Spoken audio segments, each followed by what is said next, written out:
I Google SketchUp kan man også tegne med præcise mål. Vælg rektangelværktøjet og venstreklik der, hvor fladen skal starte. Du kan nu indtaste den længde og bredde, du ønsker. For eksempel 7 meter, tast semikolon, tast 4 meter og afslut med Enter. Du har nu et rektangel med målene 7 meter gange 4 meter.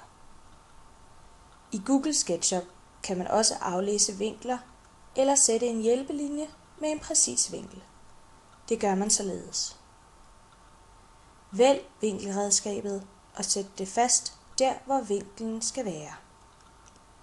Du kan se, at den striblede linje bliver rød, ligesom den akse, siden er parallel med.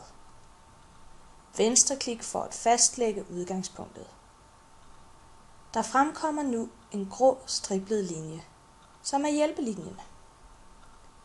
Du kan nu enten aflæse vinklen i boksen nederst i højre hjørne, eller indtaste den ønskede vinkel. Hvis du vil indtaste en givet vinkel, trykker du f.eks. 45, efterfulgt af Enter. Nu ligger hjælpelinjen sig fast i præcis den ønskede vinkel. Du kan nu f.eks. vælge blyanten og tegne en længde på 7 meter ved at markere, hvor længden skal starte, og derefter taste 7 meter efterfulgt af Enter. Fortsæt med blyanten og klik på længdens endepunkt. Og tast den længde, du ønsker, f.eks. 4 meter, efterfulgt af Enter. Gør det samme igen med den linje til kanten af den oprindelige rektangel.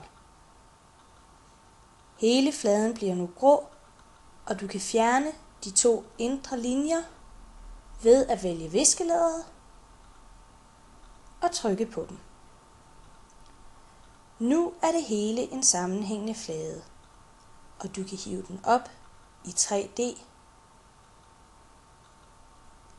Vi kan også aflæse målene på vores model ved at vælge måleværktøjet og trykke på den side, man ønsker at måle.